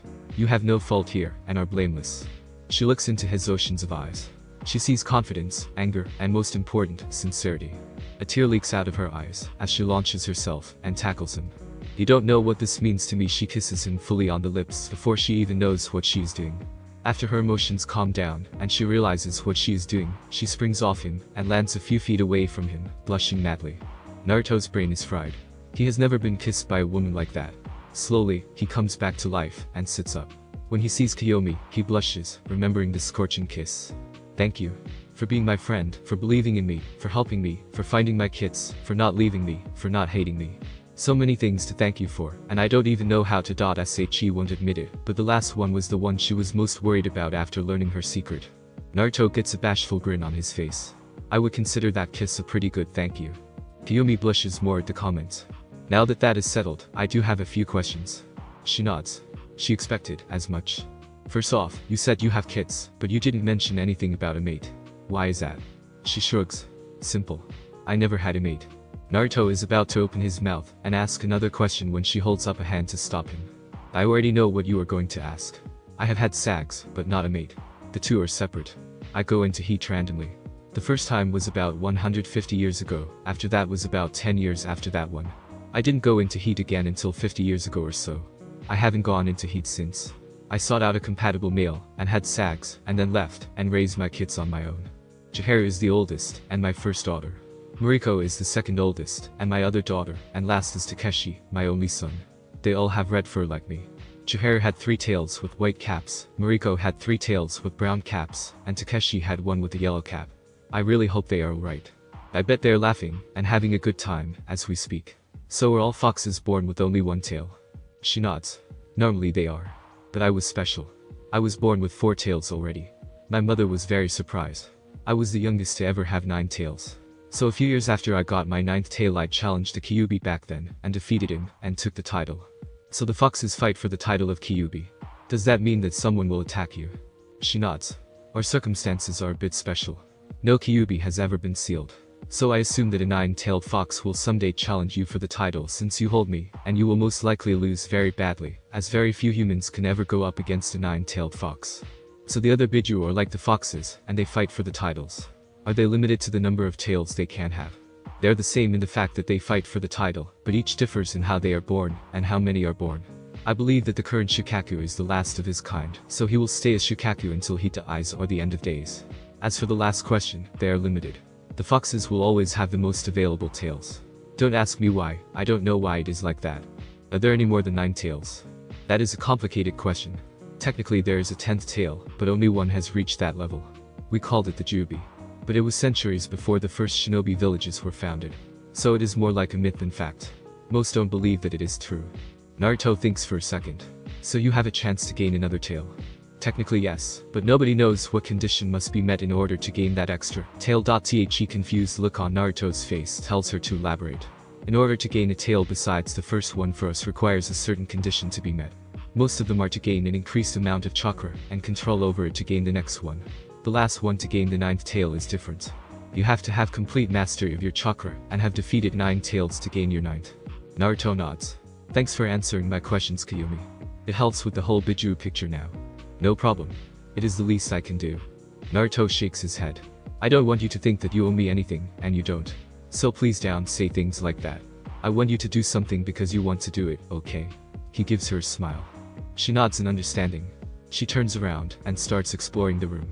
She opens several of the books, looking at their contents.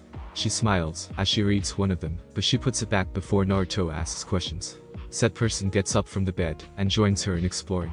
Hey Naruto, how are we this close? Before I couldn't get within 20 meters of you. Naruto shrugs. I guess it is because I am in the seat too. I slipped in through the bars before I changed the sewer to the room. I guess it is like going through a window instead of the locked door. She nods her understanding. They explore the rest of the room, finding many things that Naruto didn't even know were in there, like a bathroom with a shower inside. Kyuubi smiles at the fact that she can be clean for the first time in 15 years. I should go. I don't want to waste the whole day here. I do have training to do with Haku. Kyuubi nods, and before he goes, she wraps him in a tight hug. Thank you. For everything. He smiles at her before fading from view. She instantly loses her clothes, and enters the large shower, and finds the shower head with multiple attachments for varied ways to spay the water. She also finds a jacuzzi next to the bathtub. The shower and bathtub are separate. She is going to enjoy living in this new mindscape. Outside Naruto's mind. Naruto yawns, and opens his heavy eyes. Immediately he feels built up and crusted sleep in the corners of his eyes, making it painful to open. Once he clears it, he gets up and goes to the clock. It is 3 in the afternoon. He has spent a whole day in the mindscape with Kyuubi. He takes a quick shower and puts on new clothes before leaving to go train with Haku. Hokage's office Konohagakure. It has been a week since the nominations of who is going to take the exams. Sarutobi has given Naruto several names from which to choose, but when asked, none of them accepted. Not having any other chance, Kyuubi and Naruto are sitting across from the Hokage with Kyuubi in her disguise. Hey old man. I went and asked the people you gave me, and nobody wanted to participate this year. I can only assume that it has something to do with them being afraid of me. The Hokage nods his head and turns his attention to Kyuubi, giving her a scrutinizing look. She looks away, as if embarrassed, keeping up her ruse. Instead of being naked however, she has on a non-too-flattering long-sleeved blouse and matching skirt that is a horrendous shade of puke green. And you are? Me? She asks very shyly. This is Naomi Hideki. I met her a few years ago while training in the forest. She is a privately trained kunoichi. When nobody wanted to join me, I called in a favor with her parents, and they agreed to help me out. That is if you allow her to. Sarutobi gives her another appraising look. Despite her very small frame, she screams trained shinobi. The way she is sitting means she has a clear view of the door, himself, and a window. She can also be up in a flash, despite her relaxed look. She has a set of kunai on each arm, a new addition, and they are real, and one strapped across her chest, the hilt towards the ground. He can see a bit of ninja wire just poking out of her sleeve, which is probably no accident. Aside from that, even though she is shy, each time she looks at him or anywhere, he can see her eyes doing quick scans of the areas for any hint of a trap or threat. All in all, she looks like a well-trained kunoichi. I will allow it. Ms. Hideki will wear Konoha 88 for the duration of the exams. Are you aware of the stipulations and dangers that you will be exposed to during these exams? Hi.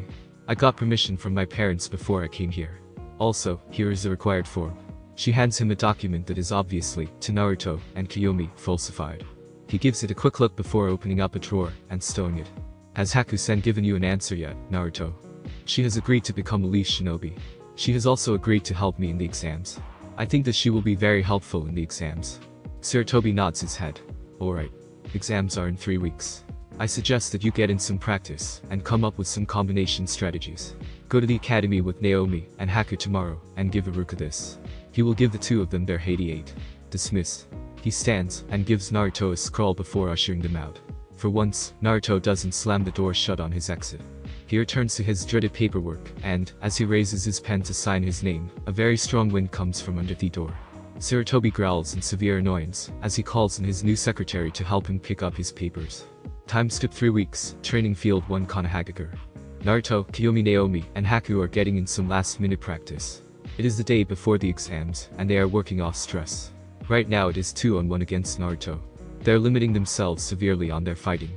No point in tiring or injuring themselves too much. Naruto just so happens to be in a sticky situation right now. He has his left foot caught in Kiyomi's ninja wire, and Haku is pressing on the attack, while Kiyomi keeps Naruto off balance. Haku feints a right hook before spinning on her heels, and switching to a left back fist. Naruto blocks the back fist, and jumps back only for Kiyomi to pull on the wire, and in a flurry of hand movements, and passes by him, he finds himself strung up by his elbows on a tree. Kiyomi laughs at his predicament. I yield. I don't want to get injured, so I won't try a risky movement. I don't want to tire myself out, so I won't use and I will cut you wire, because I don't want to have to buy more before tomorrow. So can you let me down now? Kiyomi giggles, and lets him down, and none too gently. She walks over to him to make sure he didn't break his ass on the fall. What the hell, Naomi? I was aiming to not injure myself. He says with a huge amount of annoyance in his voice. Oh, poor little baby. Would you like me to kiss it and make it all better? She asks, a playful smile on her face. Naruto rolls his eyes. I'm not doing that with you today. Why don't we call it a day and just relax the rest of the day? We want to be at our best tomorrow. Kamagakure. We have reports that Konoha's Jinchuriki has returned and will be participating in this year's exams. A figure in the shadows grins. A long hood overshadows most of his face. Think of Palpatine from Star Wars. Return of the Jedi. He is sitting around a small table of his most trusted advisors. What do you have in mind, my lord? On faceless figure asks. We have a lot of planning to do. Prepare the Nipi and the Nanabi. Time skip next day, Konoha Academy. Naruto arrives with Haku and Kiyomi as Naomi, and they walk in the front door. Haku points to the crowd, but Naruto shakes his head. They want to level out the competition.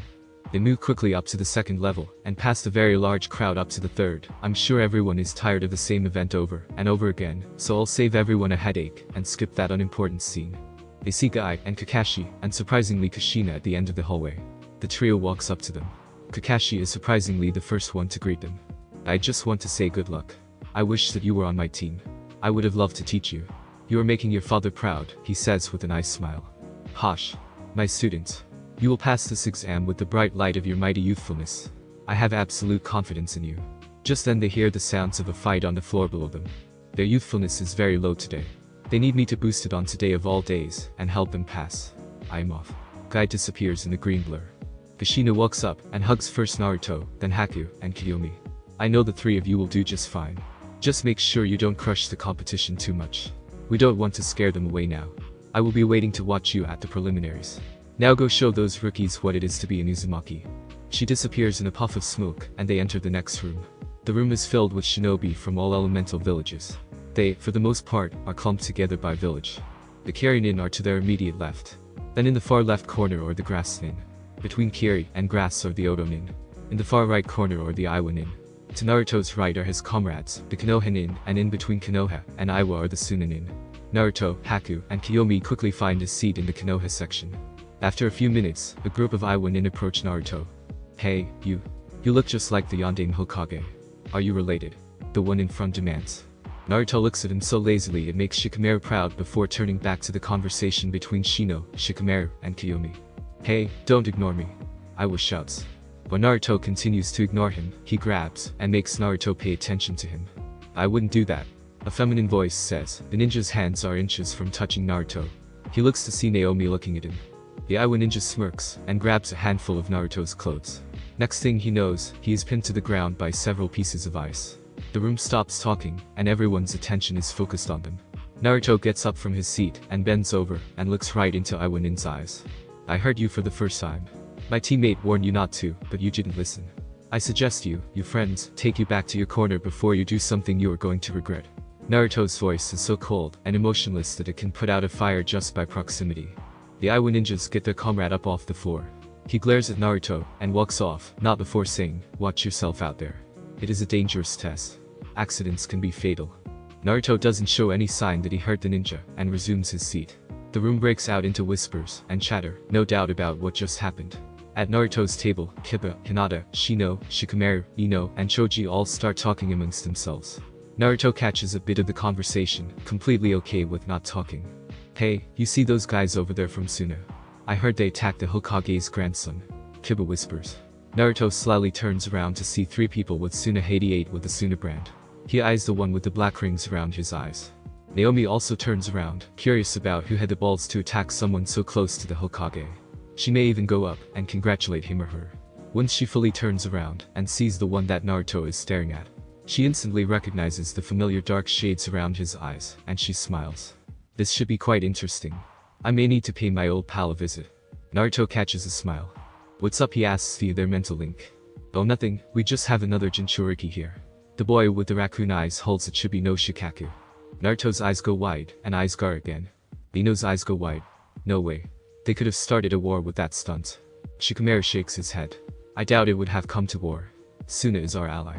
I heard it was just the one in black and wearing makeup that did it all. Most likely if any harm had come to the Hokage's grandson, Suna Shinobi would have been put to death to keep peace. I heard that." The door slams open and reveals the last Uchiha. He takes a look around the room. "Well, it looks like it will be an easy test just by looking at the contestants," he states. Almost immediately he is, or would have been, skewered by dozens of kunai if Ino hadn't let out a giant squeal. "Sasuke-kun is here." She runs up to him and leaps into the air to give him a hug. Sasuke just sidesteps and lets her fall flat on her face. This gets a collective chuckle from the assembled genin. Behind him enters Hanabi, Sai, and the rest of Team Guy. Tenten and Lee immediately join Naruto, dragging Nichi with them. "Hey there Naruto. Care to introduce your teammates?" Tenten asks. Naruto nods. "This is Naomi Hideki, a longtime friend of mine." He indicates to his left. "And this is Haku. She just recently joined the Konoha Shinobi Corps and lives with my mom until she can get an apartment of her own." Haku waves at them while Naomi just grunts in acknowledgement. "Naomi, Haku, Lee, Tenten, and Nichi from Team Guy, and my teammates." Naomi just gives a small wave and retreats into her own thoughts. Haku on the other hand seems to want to actively engage others in conversation about various topics. Naruto smiles at this. Haku hasn't had the chance to have many friends, especially when she was with Zabuza. He joins in the light conversation about things they had been doing for the past month without him. His attention is grabbed when a silver-haired genin steps over to the other table. He catches most of the conversation, but his attention is really grabbed when Kabuto, as he said his name was, pulls out a huge deck of cards. "I want to know Rock Lee, Gar no Sabaku, and Naruto Uzumaki," who drones the monotone voice of Sasuke. Then Kabuto pulls out the corresponding card, and a rotating 3-dimensional picture of the person appears on the card. He reads off the stats of the first 2. Naruto pays attention to Gar's dossier, mentally cataloging the information. He is astounded when Lee's card came up that it was all accurate down to how thick his eyebrows are. Then Kabuto pulls out Naruto's card.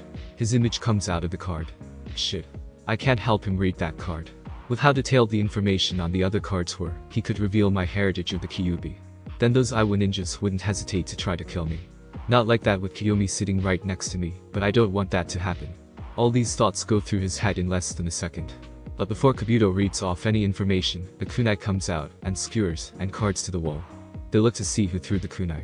"I can't have you knowing all my secrets now, can I?" Naruto says coldly. He forms a single hand sign and then claps. A burst of air rips from his hands and rips the card to pieces, which gets most people to gape at him for knowing an elemental. He retrieves his kunai and sits back down, Sasuke glaring at him the whole time. "That was a mighty fine display there, Naruto-kun. My name is Kabuto. A pleasure to meet you." Kabuto had walked over to Naruto. He is about to respond to Kabuto when he feels Kiyomi stiffen next to him. Through their link he feels her start to seethe in anger. He decides to ignore Kabuto for the more immediate problem. "What's going on?" Naruto asks her. "That boy smells like a snake. I hate snakes. I want to kill him so badly." Naruto is shocked to hear her normal powerful voice. She must be really upset to lose control over her transformations. "Calm down. I understand why you hate snakes so much, but I don't think that is a good idea to start a fight right now." It would not only kick us out of the exams, but you would have to reveal yourself, as the Kyuubi.he doesn't want her lack of control right now to seep into her appearance too. At Naruto's words, her brain kicks in, and her anger goes down, not by much, but at least enough to let the killing intent that she hadn't realized she had been releasing to stop. The room lets out a collective breath, as the Kai drops. The Kai had been so much that it saturated the room in less than a second to the point where nobody could pinpoint the source, lucky for Naruto's team. Next, the door to the next room bursts open, showing a very tall, very scarred man with several tick marks on his forehead. "What the fuck are you doing in here? Quiet down or I will fail you all right now," he shouts, making most people cringe.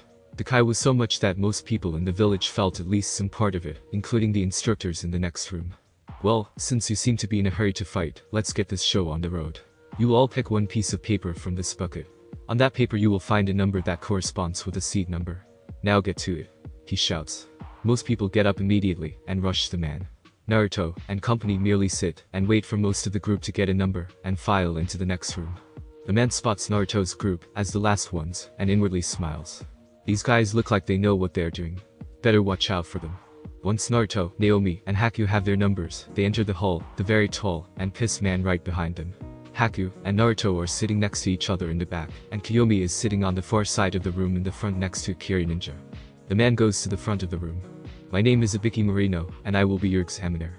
This part of the exam is a written test." Most genin groans. "See manga for rules, I'm not going over them." Naruto and Haku open their tests, think SAT booklet, yes I'm changing it. They look and see the questions.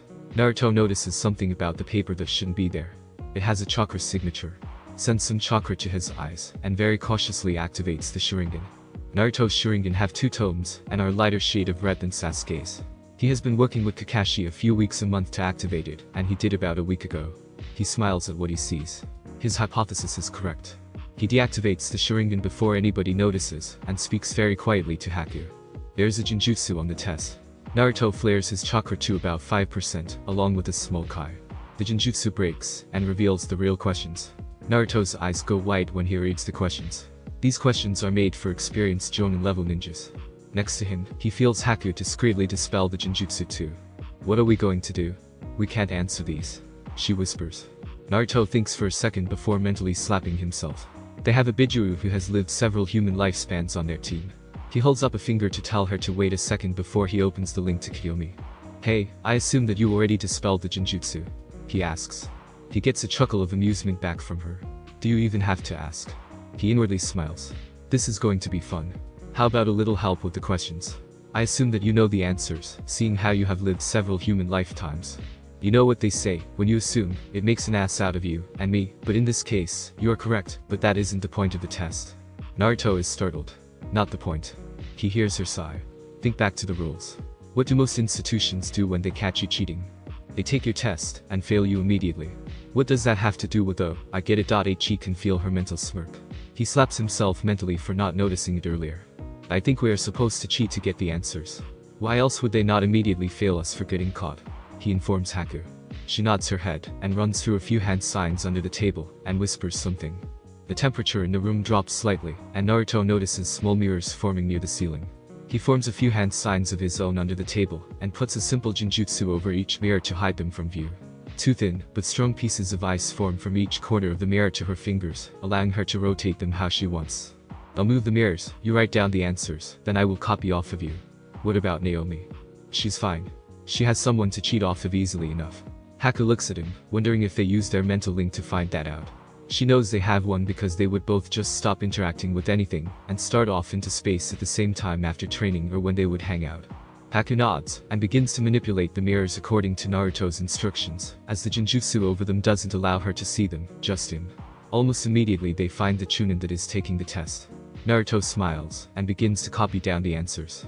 Chunin only had 2 or 3 done by this time, but he is answering the questions at a consistent rate. During the time between each question, he confirms with Kiyomi if they are correct. Only one was incorrect, and that was question 9. She doesn't tell Naruto the answer, just that it is wrong. Haku takes the mirror that is right over Kiyomi, and Naruto begins to read the answer. But the mirror suddenly melts, dropping water onto her test, but she moves the test out of the way of the water. Naruto narrows his eyes at her, and he hears her laugh in his lead. "Nice try there. I knew you had a mirror right over me. Better luck next time." Naruto growls in annoyance. She melted the mirror. On to the next one.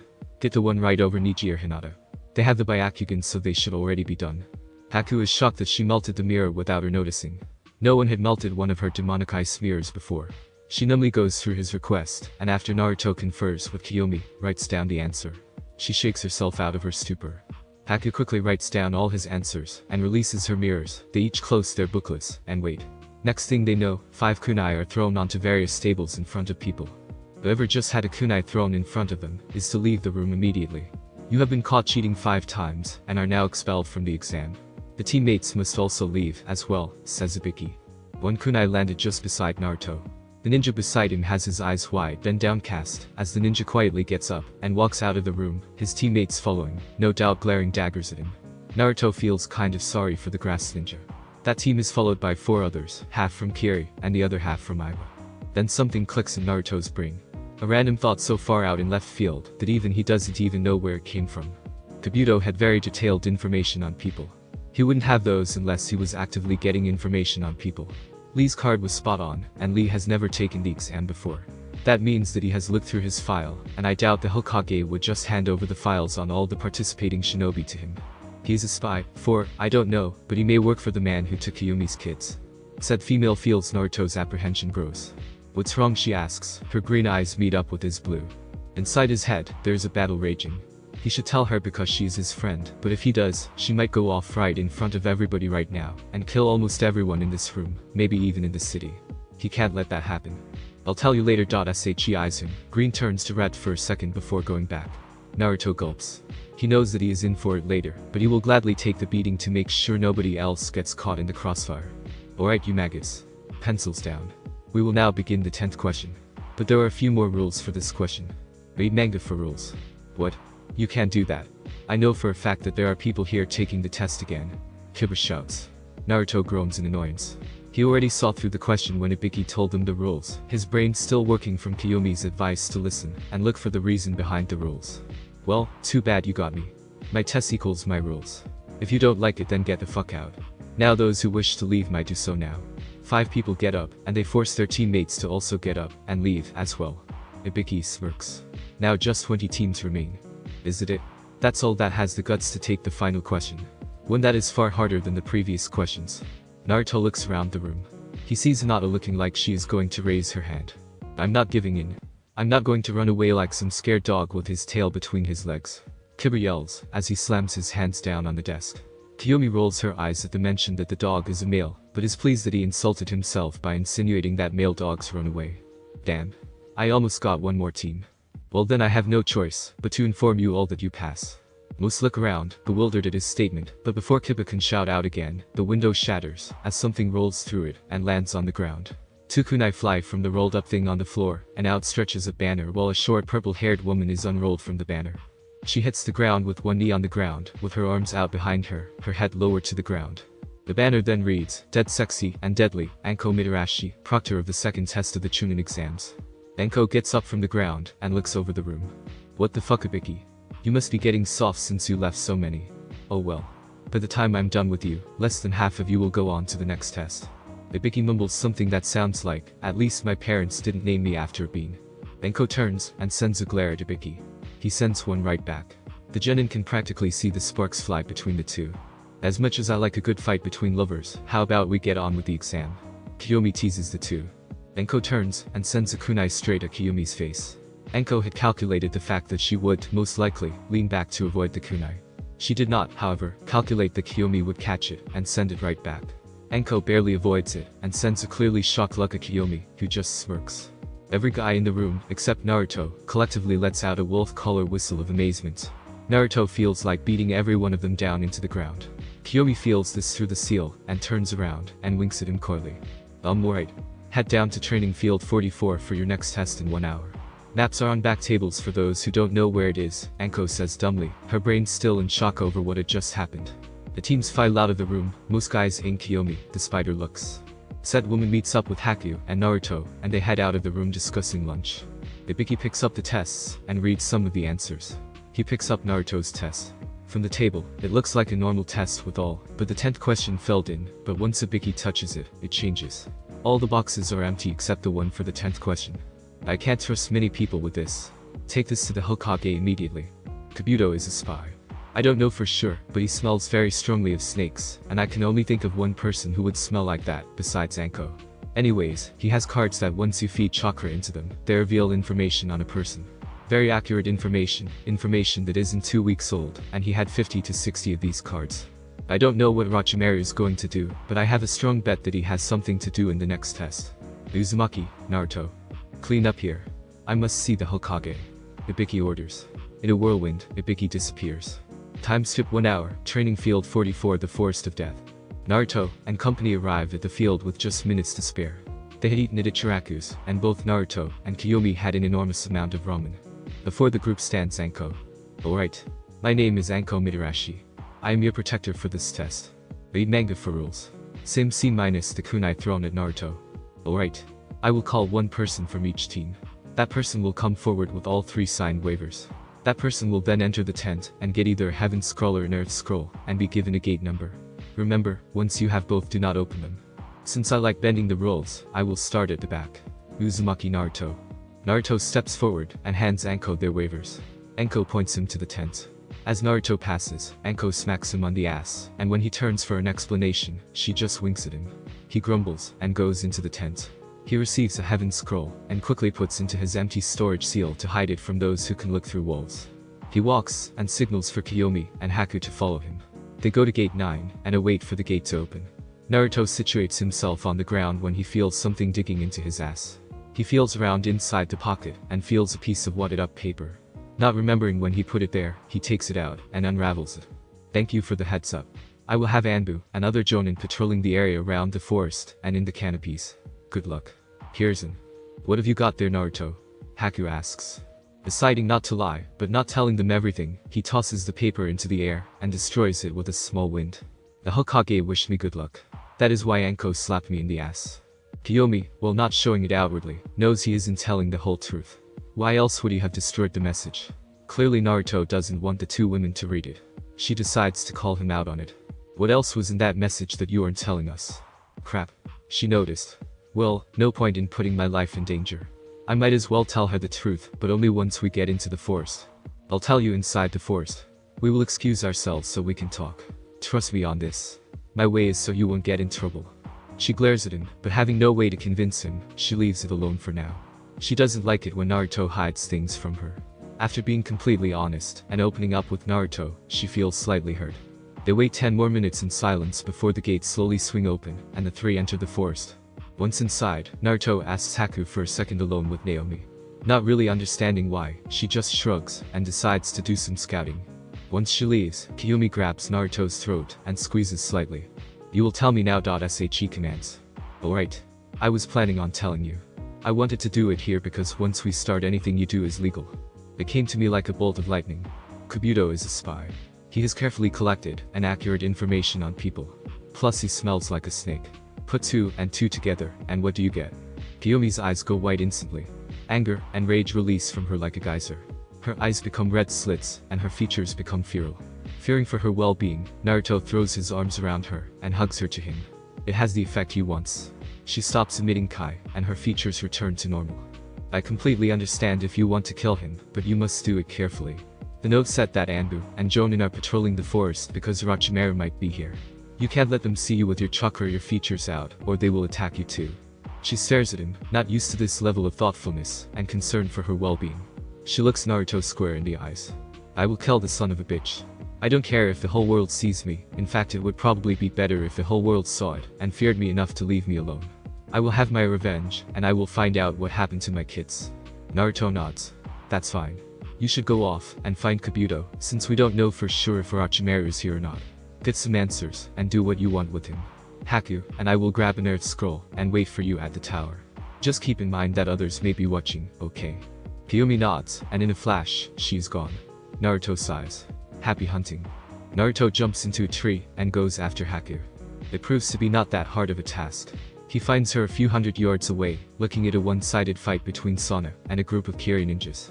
He moves next to her, and they watch as Gar completely destroys Kiri. One by one, he crushes them with his sand before the sand goes back into the gourd on his back. Naruto watched in fascination, as each attack made by the Kiri was blocked by a wall of sand. Kunai, Taijutsu, Ninjutsu, all had the same result. The wall seemed to rise on its own, like something else was controlling it. Naruto wonders what it could be before remembering that Gaara has the Ichibi sealed into him, whose specialty is sand, earth plus wind. The Sunanin move on, and a red flash, and Kyuubi is beside them. She is covered in gore. Here. Now we have our scrolls. She hands Naruto an earth scroll. Where did you get this, and why are you covered in blood? Haku asks. Kyuubi shrugs. I ran into your Iwa friends, Naruto, and they seemed intent on teaching me a lesson. So I killed them, and took their scroll. Naruto shivers at her emotionless and uncaring tone. He notices that she is much more relaxed than a few minutes before. Another red flash, and she disappears. Where did she go? Haku asks. Naruto looks at her, as he seals away the second scroll in the other pouch. She has a personal vendetta to settle with another shinobi. I told her that we would wait for her at the tower. Haku is taken aback. Shouldn't we help her? Aren't you the least bit concerned about her? Of course I am concerned, but if you hadn't noticed, she can handle herself, he nearly shouts. Realizing his tone of voice, he backs it down a lot. She wants to, no, she needs to do this on her own.